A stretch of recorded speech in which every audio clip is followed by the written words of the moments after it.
I think those new droids are going to work out fine. In fact, also thinking about our agreement, about me staying on another season. And if these new droids do work out, I want to transmit my application to the Academy this year. You mean the next semester before the harvest? Sure, there's more than enough droids.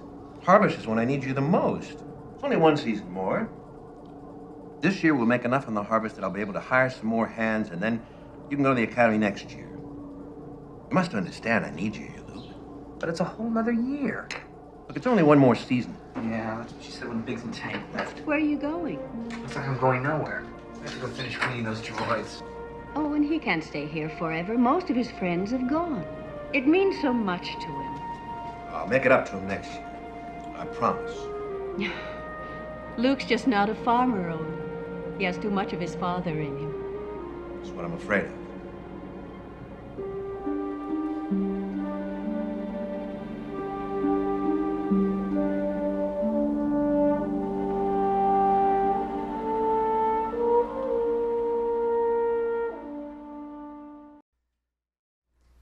I don't know if any of you have seen that movie, but that innocent conversation near the beginning of the first movie in the whole franchise, where they're talking about his father, obviously you begin to wonder, why is Luke Skywalker being raised by his aunt and uncle? Where are his parents? You kind of wonder what that's all about, and these obscure references to his father. I'm not going to spoil it, because as incomprehensible as it may seem, some of you may not have even seen it yet. But I'll just say, it turns out that who his father is becomes a very important thing, a very important part of the story. And we've been, through our whole Advent season, talking about the significance of the coming of Christ. And the people who told us about him, at least two of them, thought it was important for us to know a little bit about where he came from, what his background was in terms of his family lineage. So that's what we're going to talk about today, believe it or not. On Christmas Day, we're going to be talking about the greatest dynasty ever. So please open your Bibles, if you will, to Matthew chapter 1. We're going to be looking at the first 17 verses. Okay, follow along with me. Stay awake. The book of the genealogy of Jesus Christ, the son of David, the son of Abraham. And you might wonder why, if you're telling the most exciting story ever told, if you're talking about the birth of the most important person ever to enter the stage of human history, and you're trying to communicate to your readers why this person is so important, why do you spend 17 verses telling us about his family?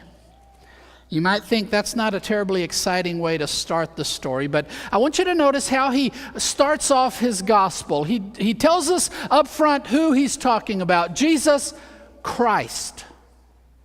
That's a word that is loaded with meaning. That is the Greek translation of the word Messiah.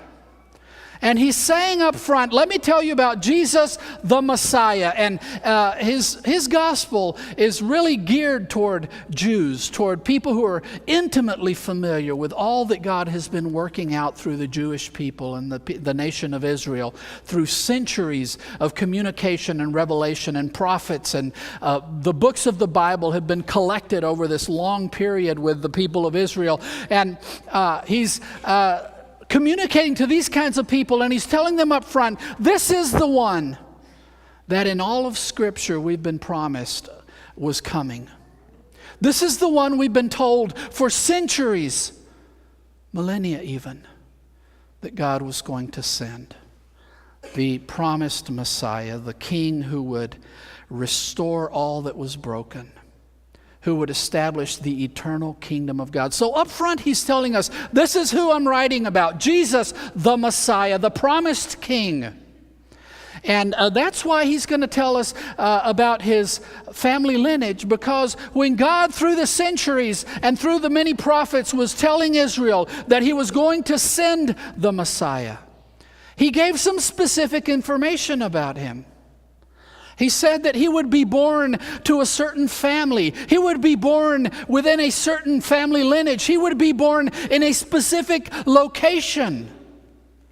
So if Jesus is the promised king, he's going to have to meet all of these things that were said about him, right? So really, this genealogy here at the beginning of Matthew is about credentialing Jesus, letting us know that he is exactly who we were waiting for. He is the one that God said was coming. And he connects him to two significant figures in his family tree, the son of David, and the Hebrew idiom son of means either immediate son of or descendant of, obviously. So he's a descendant of David and also a descendant of Abraham.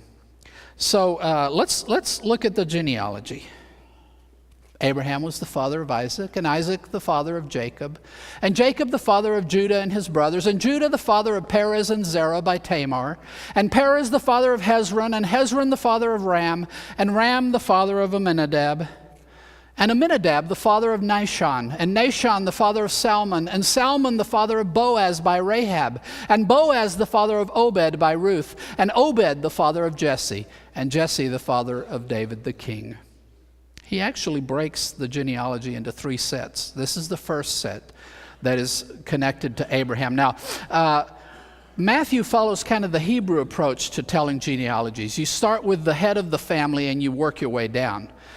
So he starts back at Abraham and works his way down. Luke, in his genealogy, will do it more in the Greco-Roman style, where you start with the important figure and work your way back up. Luke will take his genealogy all the way to Adam. But Matthew begins with Abraham. And you might wonder, why Abraham? Why start with Abraham? Why is this the important starting point for the genealogy of the promised king, the Messiah? And I think it goes back to the promise God made to Abraham. After Abraham showed his faith in God by being willing to offer his son Isaac as a sacrifice because he felt that's what God was asking him to do. God did not allow him to do that. He intervened. But he said, because you were willing to do this, because you had faith in me, I'm going to bless you immensely, and your descendants are going to be innumerable. There's going to be no way to count them. And then he says this to him in Genesis 22, 17 and 18. In your offspring shall all the nations of the earth be blessed. Now, up until that point in the book of Genesis, we've had creation, we've had the fall, Adam and Eve sin, and everything becomes broken, and the story becomes immediately dark.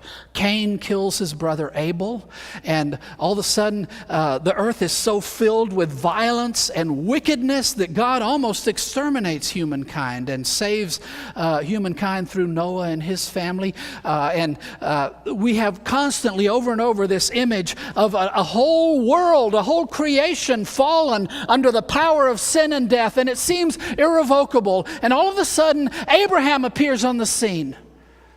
And God says to Abraham, I'm going to do something to fix all of this. Yes, sin has brought curse to the earth. God told Adam when he sinned, because of you, the earth itself is cursed. And the whole creation fell under the curse of sin and death. But when we get to Abraham, all of a sudden there is a tremendous light of hope, because God has not walked away from creation. He has not abandoned creation to the power of sin and death. He says to Abraham, I am going to bring one of your offspring up, and in him I am going to bless every nation on earth. So that's why Matthew is highlighting Abraham, because this is where God initiated this plan that would culminate in Jesus to bring blessing to the whole earth that was under the curse of sin.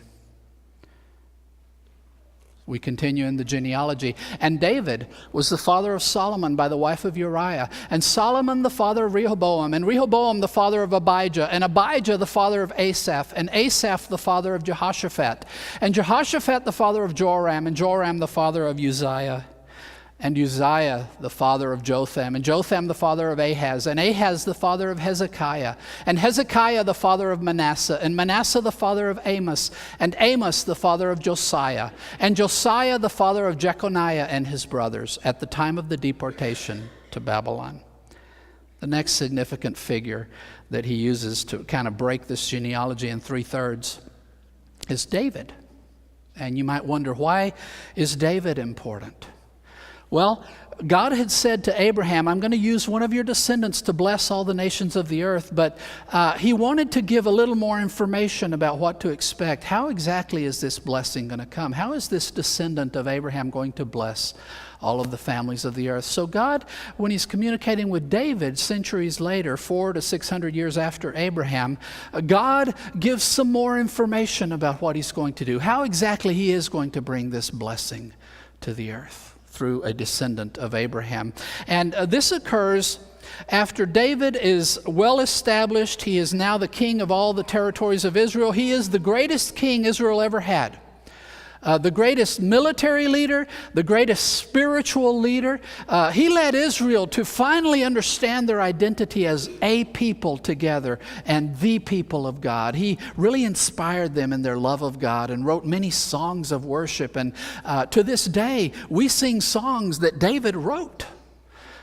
This is the kind of king he was. And when he's finally established, he looks around and says, okay, I'm here in Jerusalem, and I have a palace made of stone, and God's house among us is still the tabernacle from the days of the wilderness wanderings. God lives in a tent, and I live in a palace. That didn't seem right to David. So he called up Nathan the prophet and said, Nathan, I want to build God a house worthy of his name. He should live in a nicer house than I do. And God responded through Nathan and said, David, you're not going to build a house for me, but I will build your house. And that's a play on the Hebrew idiom, because the Hebrews would use the word house not just to describe the physical building you live in, but also your whole family dynasty. Your house, the clan you left behind to leave a remembrance of your name on earth. So God says, I'm going to build your house, David. And he talks about his future descendants. And there's something very interesting he says to David about his offspring, his descendant. He shall build a house for my name, and I will establish the throne of his kingdom forever.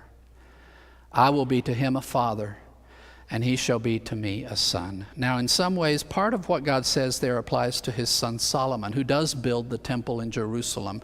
But there's parts of this that obviously don't apply to Solomon. Solomon did not establish an eternal kingdom. It did not last forever. But he says, one of your descendants will establish a throne and will establish an eternal kingdom. And with David, we begin to get this picture that God is going to fix what's wrong, and he's going to bring blessing to the earth through a king, somebody who is going to come and rule. And it's by his governance in the hearts of men that he's going to bring this blessing to the earth. Now, it's not the kind of king we're accustomed to that spreads his influence through military might and maybe diplomacy or wealth or power. He's going to spread his influence and his blessing to all the earth through the willing surrender of hearts to him. But it's going to come through a king. So that's why he highlights David, because God had promised David, one of your offspring is going to establish the eternal kingdom.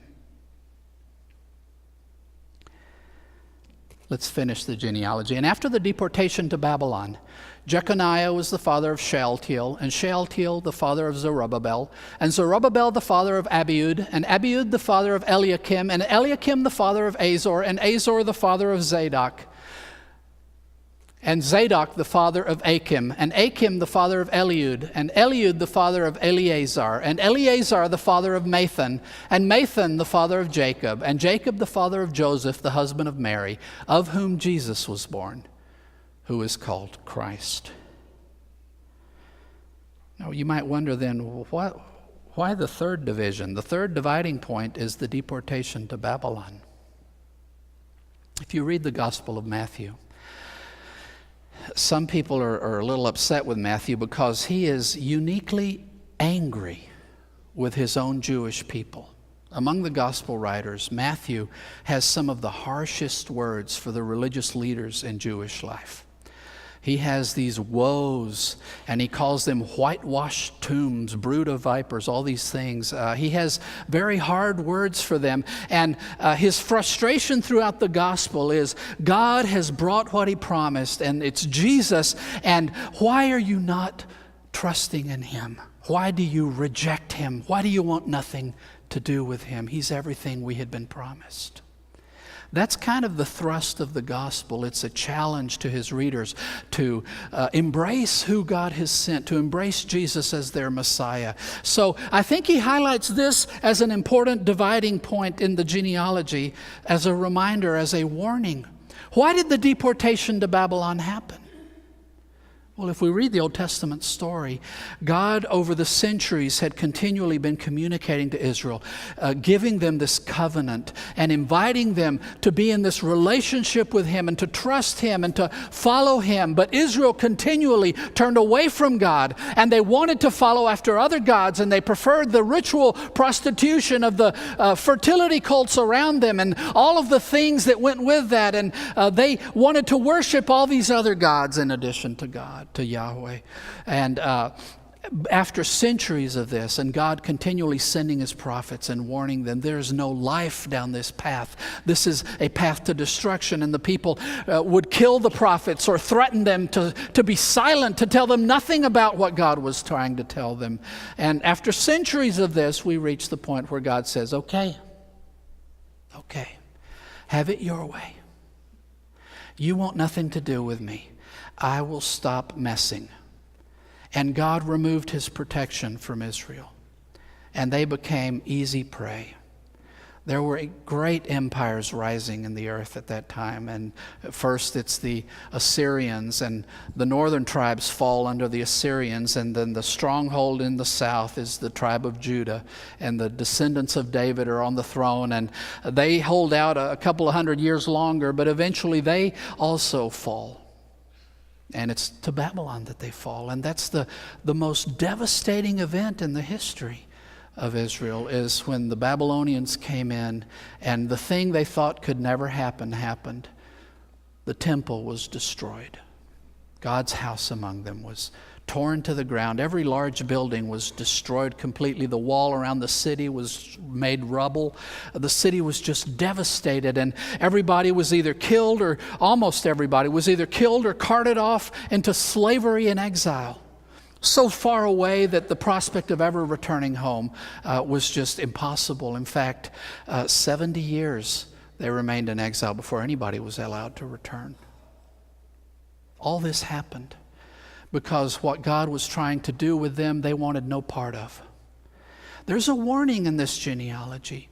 Matthew is reminding us that God has promised to bless us all. This is available to every nation on earth, and he has done it through this king who calls you to surrender your heart to him and to claim him as Lord. And if you will have nothing to do with him, if you reject him, then God will remove his hand and allow you to reap the rewards of what you have chosen. And the rewards of sin, the Bible tells us very clearly, is nothing but death. If you reject the only Savior God has provided, all you have left is death. There's a warning in this. The fall of Jerusalem, the deportation to Babylon marks a significant point in this genealogy.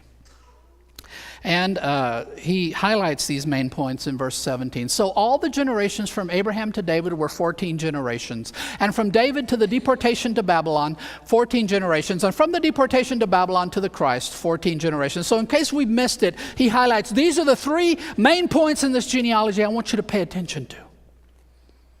And he does that by dividing it into three groups of 14. Now, he had to eliminate some names to make the 14 fit.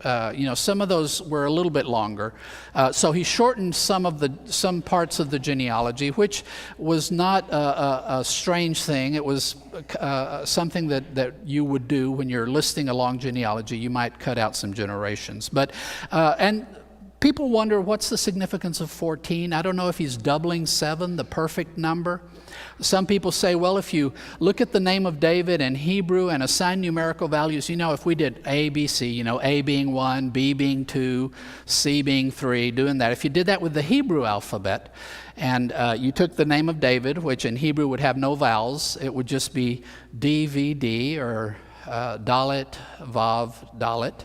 then you would have 464, which if you add it all together adds up to 14. Some people say that's what he's trying to do. I don't know, that seems a little obtuse. Maybe he meant that, but you'd have to translate it to Hebrew to get there, but maybe that's what he had in mind. Either way, I don't know that the number is so significant as is the point that he's highlighting with each of these three divisions.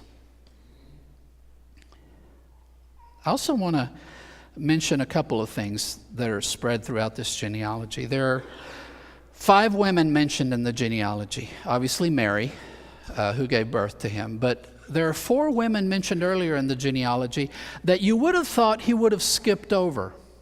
Now, some names you might have expected him to include are Sarah, Abraham's laudable wife. The New Testament authors are very appreciative of Sarah and how loyal she was to her husband. And he doesn't mention Sarah. He doesn't mention Rebekah, Isaac's wife. He doesn't mention Rachel or Leah, the mother of Judah. He doesn't mention any of those. But he chooses to highlight 4 women where he really had no reason to mention them by name. So that tells me that he's trying to make some kind of a point with these. He says Judah was the father of Perez and Zerah by Tamar. There's kind of an unsavory story there. Judah had 3 sons. Er was his firstborn. And married Tamar. And he was wicked, and God took his life. So he died before he had any children. Now, the custom back then was if you died without children, your nearest relative took the widow, and any children born from that union would count as children of the deceased who didn't leave behind any inheritors, and then that child would inherit his father's portion of the inheritance and would carry on the name of the father who had died without having children. So it was then the duty of Onan, the next son of Judah, to carry on the name of his deceased brother but he was a wicked man also. So he took the wife and he had sex with her, but he did so in a way that he didn't leave her pregnant, and God did not appreciate that. So he died too without children. And at that point, the youngest brother, Shelah, was not old enough to get married. So Judah told Tamar, go back to your family, to your father's house, and stay there. And when Shelah gets old enough, I'll marry you off to him, and you can bear sons for She agreed to that, but when Shelah got old enough, Judah did nothing about it. So Tamar knew there was a place where Judah was going to be, and she dressed as a prostitute. And he procured her services and left her a pledge that he would send her payment later. She kept the pledge, didn't wait for the payment. When she became pregnant and Judah heard about it, he was going to have her killed for being an adulteress. Until she said, well, do you recognize this pledge that was given to me? This is the father. And of course, Judah then said, oh, oops, yeah, that's right. So this is an odd story to include in the genealogy of Jesus. This is Judah is this great tribe from which David came, and all these great things come. But why are we highlighting his failures, his moral failings, his indiscretions? Why highlight that? Why mention that Perez and Zerah are actually Judah's sons, but they're not by his legitimate wife, they're by the widow of his own sons? Why include that detail? And I'm going to skip to the bottom one. There's another one that goes along the same lines. David was the father of Solomon by the wife of Uriah. Huh?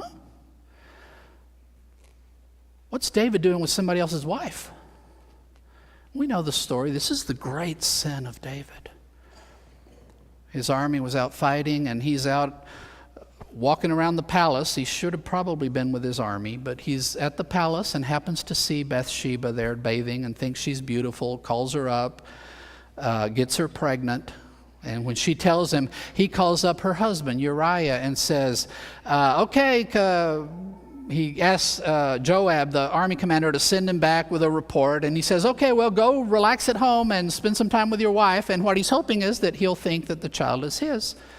But Uriah was one of David's 30 elite warriors. He was one of the top 30 men in his army, and he was a man of integrity. And he said, there's no way I'm going to go home and relax with my wife while my brothers in arms are laying their life on the line. I'm not going to do it. And David even got him drunk to try to get him to go home with his wife, but even drunk he wouldn't do it. And finally David added, it just made it horrendous all the way around. He said, well, if I can't cover it up, I'll get him killed. So he wrote up instructions to the army commander. Take Uriah to the front of the fiercest fighting and have everybody else withdraw and leave him there alone. And he sent the orders by Uriah's hand. Horrendous. It's the most horrible thing David ever did. Why does Matthew bring that up? That Solomon was born of Bathsheba, who was somebody else's wife. I think with these two, there's a bit of a reminder that sometimes the people that we look as being on the inside of things, that you're part of the people of Israel, the special people, you're the great people, you're okay, you're fine. You're not always as fine as you think you are. Even the guys on the inside can mess up pretty badly. And also he talks about Salmon was the father of Boaz by Rahab, and Boaz was the father of Obed by Ruth. Ruth becomes the great-grandmother of King David. And what's significant about these two women? Well, Rahab, almost always when she's mentioned, we're told what she used to be. Rahab the prostitute. You see, when Israel came into to the territory of Canaan and were conquering it, they went to the city of Jericho, and before they took the city of Jericho, they sent some spies to scout the land, and when the spies came to Jericho, they stayed with Rahab the prostitute, and she hid them because she had heard about this God of Israel. And she knew that her gods were nothing compared to that. So she jumped ship. She turned her back on her own people, on her own gods, and told these two spies, I will protect your lives, but you guys save my life. When you take Jericho, don't kill me or my family. And they agreed.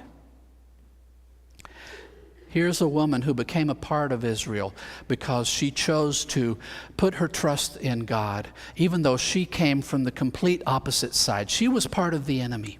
Now, when they get into Canaan, the biggest problem they have is this prostitution, which is part of their religion. And a cultic prostitute, you had sex with her, you paid the temple the money, and that's how the temple got its money. And supposedly the crops wouldn't fail and the animals wouldn't miscarry. And this is the way fertility cults work. She's a part of the reason these religions became so attractive to the Israelites. Who doesn't like sex, I guess, right?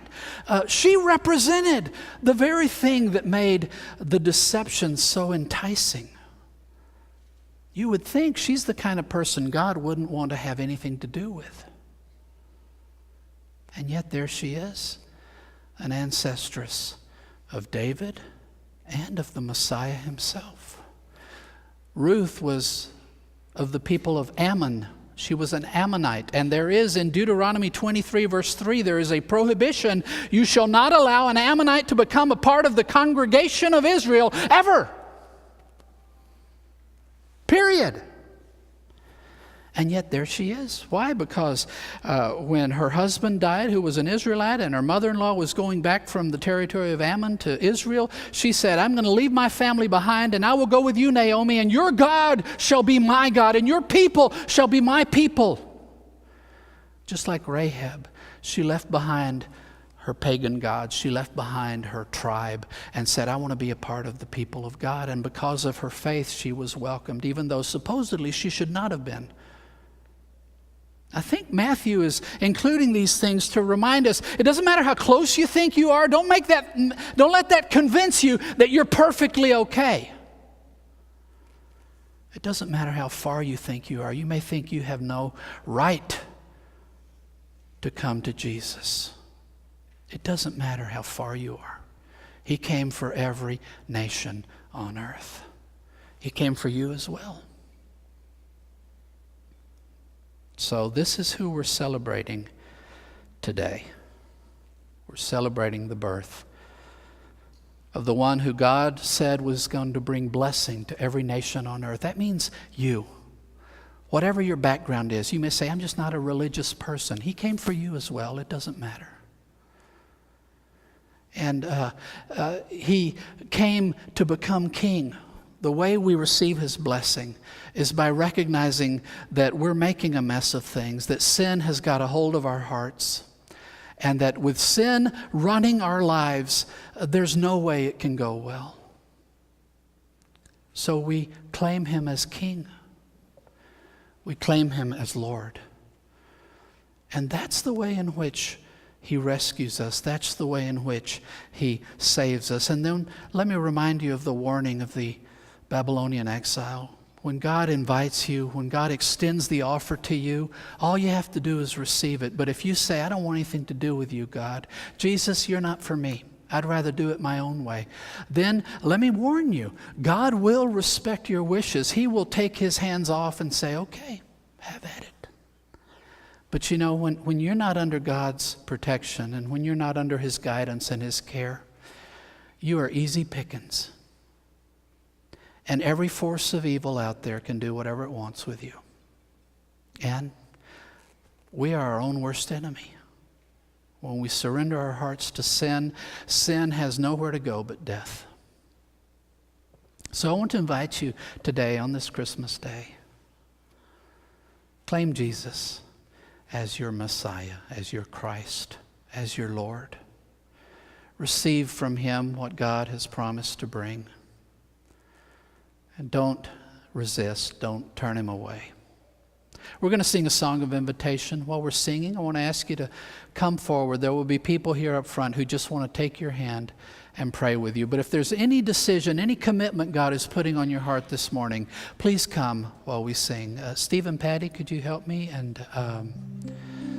Jim and Ann, could you help me with the invitation, please?